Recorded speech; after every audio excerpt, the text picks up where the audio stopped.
हम्म। तो काफी स्टूडेंट्स की एक क्वेरी थी और उनका कहना है, उनकी डिमांड भी एक तरह से, और वो कोशिश में है कि सर मेरी डिमांड पूरी कर बता दें, और वो बहुत रिक्वेस्ट भी कर रहे हैं। तो मैंने सोचा कि चलो बता ही दूं, और मैंने ये भी सोचा कि सिर्फ तुम ही लोगों को इससे क्यों फायदा हो भाई, यूपी के हर एक स्टूडेंट को ये फायदा पहुंचे, है ना। स्टूडेंट्स का कहना है कि सर आपने मैथ्स, साइंस और हिंदी, इनके सिलेबस पैटर्न और इनकी स्ट्रेटजीज की बात तो आपने की है, बहुत अच्छी तरह से बता भी दिया हम लोगों को, समझा भी दिया हम लोगों को, बहुत अच्छे से समझ में आ गया। लेकिन सर सोशल साइंस का क्या करें, सामाजिक विज्ञान, उसका क्या करें, है ना।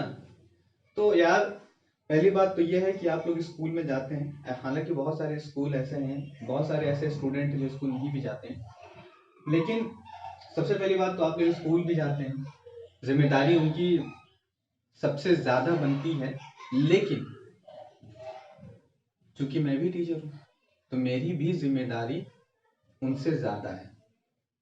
ठीक है, घबराने वाली बात नहीं है, मैं जरूर बताऊंगा, आप लोग टेंशन ना लीजिए। ठीक, ये ना समझिए कि मैं स्कूल में नहीं हूँ, है ना, तो मेरी जिम्मेदारी नहीं है, या मैं अपनी जिम्मेदारी को नहीं समझता हूँ, आप टेंशन ना लीजिए। मैं बहुत चाहता हूँ कि आप लोग जितनी ज्यादा से ज्यादा अच्छी पढ़ाई ले सकें, कर सकें, करके उसको, और आप आगे बढ़ सकें, जितना ज्यादा अच्छी पोस्ट पे जा सकें। मैं ये चाहता हूँ, मेरी ख्वाहिश है कि वहां पहुंचे आप, दूर दूर तक पहुंचे, आप लोगों की ख्वाहिश जो भी है बड़ी हों, उन बड़ी ख्वाहिशों को आप लोग अचीव करें। ठीक है, उसमें मेरा कंट्रीब्यूशन जहां तक हो सकेगा मैं करूंगा। ठीक है, तो आज हम लोग सोशल स्टडी के सिलेबस की पहले बात करेंगे, सही है। ठीक, इससे पूरे यूपी के जो स्टूडेंट हैं उनको भी समझ में आए कम से कम, है ना। और आपकी तरह बहुत सारे स्टूडेंट ऐसे हैं जिनको अभी तक ये पता ही नहीं कि सिलेबस क्या है, जिनको ये पता ही नहीं है कि स्ट्रेटेजी क्या होनी चाहिए, कैसे पढ़ना चाहिए। ठीक है, तो वो भूल भुलैया में गुम हो जाते हैं। तो पहले हम लोग सिलेबस की बात करें। देखो, सबसे पहली बात तो सोशल स्टडी या सोशल साइंस सिलेबस 2022 टू 23। ठीक है, सोशल साइंस को हम लोग सामाजिक विज्ञान कहते हैं। पहली बात तो हम लोगों को सोशल साइंस में 4 सब्जेक्ट्स पढ़ना है, 4 सब्जेक्ट्स। ठीक है, 4 सब्जेक्ट्स में कौन कौन से सब्जेक्ट्स हैं। पहला सब्जेक्ट है हिस्ट्री है, ठीक है, सिविक्स है, ठीक है, ज्योग्राफी ठीक है, इकोनॉमिक्स है ना। हिस्ट्री को हम लोग इतिहास के नाम से जानते हैं, ठीक, इतिहास के नाम से जानते हैं। सिविक्स को हम लोग नागरिक शास्त्र के नाम से जानते हैं, नागरिक शास्त्र के नाम से जानते हैं। ज्योग्राफी को हम लोग भूगोल के नाम से जानते हैं, और इकोनॉमिक्स को हम लोग अर्थशास्त्र के नाम से जानते हैं। ठीक है, अब इन सभी को, ये सारे सब्जेक्ट्स हैं हमें जो कि सोशल साइंस में पढ़ना है, और इन सभी सब्जेक्ट्स में क्या कहते हैं, चैप्टर्स तो होंगे ना, है ना, चैप्टर्स होंगे। तो कौन कौन से चैप्टर्स हैं वो देख लेते हैं। इतिहास में कितने चैप्टर्स हैं टोटल, टोटल चैप्टर्स की बात करें हम लोग, टोटल चैप्टर्स की पहले हम लोग बात करते हैं। तो हिस्ट्री में कितने चैप्टर्स हैं टोटल, 1 2 3 4 5 चैप्टर्स हैं टोटल, है ना। नागरिक शास्त्र में टोटल कितने चैप्टर्स हैं, 8 चैप्टर्स हैं। ठीक है, इसी तरह से अगर हम लोग अर्थशास्त्र की बात करेंगे, अर्थशास्त्र की बात करेंगे, ज्योग्राफी की बात करेंगे, तो ज्योग्राफी में कितने चैप्टर्स हैं टोटल, 7 चैप्टर्स, 7 चैप्टर्स। अर्थशास्त्र में टोटल कितने चैप्टर्स हैं, तो है 5 चैप्टर्स। यानी अगर टोटल चारों सब्जेक्ट्स के चैप्टर्स की बात की जाए तो टोटल कितने चैप्टर्स हैं? 8 5 13 15, 5 5 10, 8 7 15, 25। ठीक है, 25 चैप्टर्स हैं टोटल। ठीक, 8 7 15 10, 25 चैप्टर्स हैं टोटल चैप्टर्स। बल्कि जो मेन एनसीईआरटी है उसमें इतिहास के 8 चैप्टर्स हैं। मेरे ख्याल से ऐसा लग रहा है कि हिस्ट्री यूपी बोर्ड ने ऐसा किया है कि 5 ही चैप्टर्स उसने रखे हैं, 3 चैप्टर्स को उन्होंने छोड़ दिया है। समझ में आई ना बात? तो वरना 28 चैप्टर्स होते हैं। ठीक, तो ये तो बात हो गई इसकी। अब सिलेबस में इनमें से कौन कौन से चैप्टर्स ऐसे हैं जो हम लोगों के डिलीटेड है और कितने चैप्टर्स हम लोगों को पढ़ना है। देखो, अगर हिस्ट्री की बात करो तो हिस्ट्री में जो 5 चैप्टर्स हैं, ठीक, 3 पार्ट्स में है वो चैप्टर्स। ठीक है, तो उनमें 5 में से 3 ही चैप्टर्स हैं जो हम लोगों को पढ़ना है। ठीक है, पढ़ना जो है हम लोगों को 3 ही चैप्टर पढ़ना है। कौन कौन से चैप्टर में नाम बताए दे रहा हूं। ठीक है, आप लोग लिख लीजिए कौन कौन से चैप्टर्स को हम लोग को पढ़ना है। पढ़ना है हम लोगों को the rise of nationalism in Europe. ठीक है, और दूसरा चैप्टर है नेशनलिज्म। तीसरा चैप्टर है the making of a global world. ठीक है, ये 3 चैप्टर्स हम लोगों को 2022 से 2023 के सिलेबस में, हिस्ट्री के सिलेबस में पढ़ना है। नहीं कौन कौन से पढ़ना है, यानी डिलीटेड कौन कौन से चैप्टर्स हैं? हिस्ट्री के डिलीटेड चैप्टर्स, हिस्ट्री के डिलीटेड चैप्टर्स। ठीक है, 2 चैप्टर्स डिलीटेड हैं, कौन कौन से? तो the age of industrialization, the age of industrialization, है ना। और दूसरा जो है वो है आपका print culture and the modern world. Print culture and the modern world. ठीक है, मॉडर्न वर्ल्ड। अच्छा, हिंदी मीडियम वाले भी अपना देख लीजिए कि ये जो एज ऑफ इंडस्ट्रियलाइजेशन है, इसका नाम क्या है? औद्योगिकरण का युग। औद्योगिकरण का युग। और ये जो आपका print culture and modern world है, इसका नाम है आपका मुद्रण संस्कृति और आधुनिक दुनिया। मुद्रण संस्कृति और आधुनिक दुनिया, ये 2 चैप्टर्स डिलीटेड हैं। और वो चैप्टर्स जो डिलीटेड नहीं है, मतलब जो पढ़ना है हम लोगों को, उसका हिंदी में है यूरोप में राष्ट्रवाद का उदय, भारत में राष्ट्रवाद और भूमंडलीकृत विश्व का बनना। ठीक है, ये 3 आपके चैप्टर्स ऐसे हैं जो पढ़ना है। 2 आपके ऐसे चैप्टर्स हैं जो नहीं पढ़ना है, वो दोनों ये हैं। ठीक है, द एज ऑफ इंडस्ट्रियलाइजेशन का हिंदी क्या बताया हमने कहा औद्योगिकीकरण का युग। इसका है नाम मुद्रण संस्कृति और आधुनिक दुनिया। ठीक है, ये हिस्ट्री की बात हो गई। अच्छा, अब अगर सिविक्स की बात की जाए, सिविक्स की बात अगर की जाए, ठीक है, तो सिविक्स भी देख लेते हैं। सिविक्स में जो डिलीटेड चैप्टर्स, सिविक्स। ठीक है, देखो पहली बात हम लोग वो देखेंगे जो डिलीटेड नहीं है, यानी जो पढ़ना है। ठीक है, जो पढ़ना है, जो चैप्टर्स हम लोगों को पढ़ना है ना। कौन कौन से चैप्टर्स है भाई?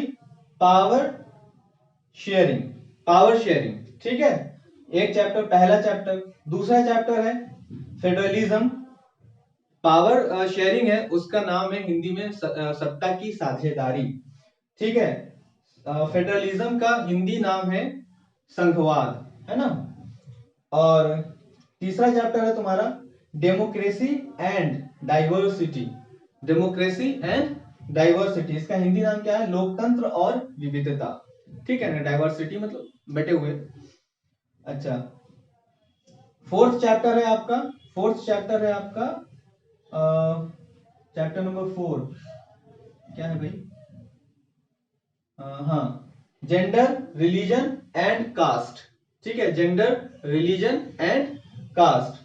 ठीक है, जाति, धर्म और लैंगिक मसले, जाति, धर्म और लैंगिक मसले। ठीक है, ये आपके 4 चैप्टर्स होंगे।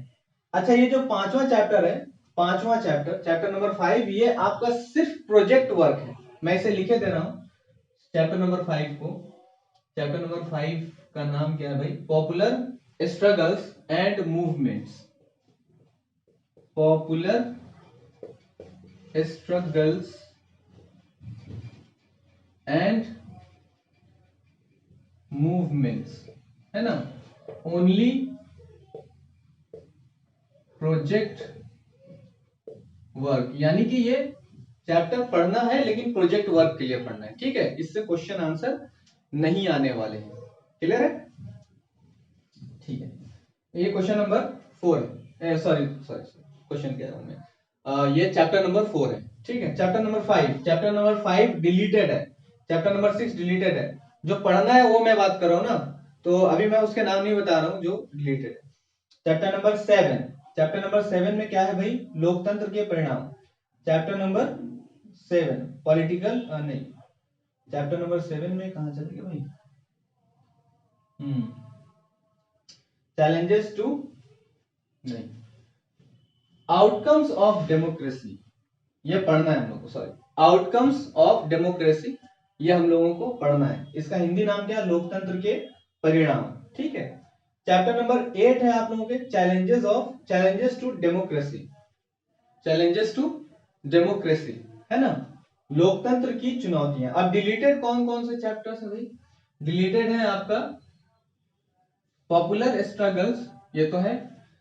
ठीक है, 6 में आपके राजनीतिक दल, है ना, political parties, political political parties, political parties, इसमें माइनस करो चैप्टर 2, इसमें माइनस कर दो 3। ठीक है ना, पॉलिटिकल पार्टीज। और एक कौन है, और है आपका जन संघर्ष और आंदोलन, पॉपुलर स्ट्रगल्स एंड मूवमेंट। तो वही है ना यार, हाँ, 2 ही चैप्टर, 2 ही चैप्टर, सॉरी, 2 ही चैप्टर है। ठीक है, ठीक, हम्म, हाँ, 2 ही चैप्टर है, 2 माइनस करो, हाँ। ठीक है, अब बात की जाए, सिविक्स की बात हो गई, सिविक्स की बात हो गई। अब बात की जाए ज्योग्राफी की, ज्योग्राफी की बात की जाए। ज्योग्राफी में भी एक ही चैप्टर है जो डिलीटेड है,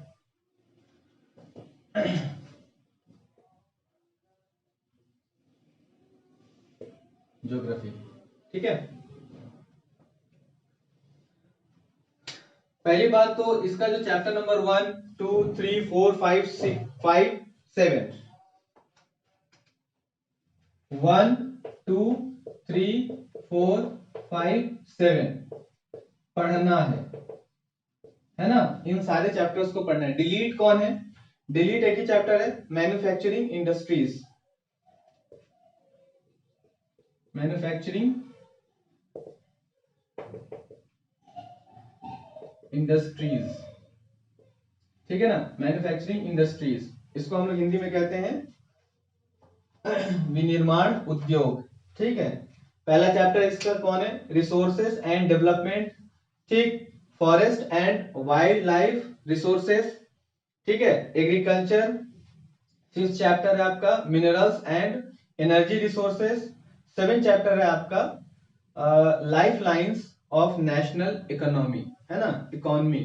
ठीक है, तो देखो, इसमें से खनिज वाला जो चैप्टर है, मिनरल्स वाला जो चैप्टर है, ये मिनरल्स हम लोग पढ़ चुके हैं, और रिसोर्सेस एंड डेवलपमेंट के बारे में भी हम लोगों ने पढ़ा हुआ है। ठीक है, बाकी की बात हम लोग करेंगे। इसके बाद इसमें से किसको, ज्योग्राफी में से एक को माइनस करेंगे, और अर्थशास्त्र से भी एक को माइनस करेंगे। जो डिलीटेड है अर्थशास्त्र से, अर्थशास्त्र से जो डिलीटेड है, उस चैप्टर का नाम है चैप्टर नंबर 3 है आपका money and credit. Money and credit ये आपका क्या है, डिलीट है, ठीक है।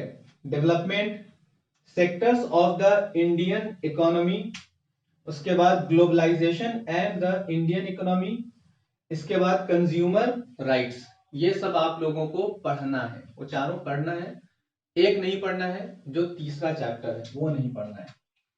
अगर इन 25 में से हम लोग माइनस करें 2 2 4 2 6 चैप्टर को, तो आपको टोटल कितने चैप्टर्स पढ़ना है, 19 चैप्टर्स, ठीक है ना। 19 चैप्टर्स आप लोगों को आपके सिलेबस में पढ़ना है। कौन कौन पढ़ना है, कौन कौन नहीं पढ़ना है, किस किस को डिलीट कर दिया है आपके बोर्ड ने 2022 से 2023 के लिए, मैं बता चुका हूं, ठीक है। इस पे आप लोग अब गौर करेंगे। क्लियर है, ठीक है।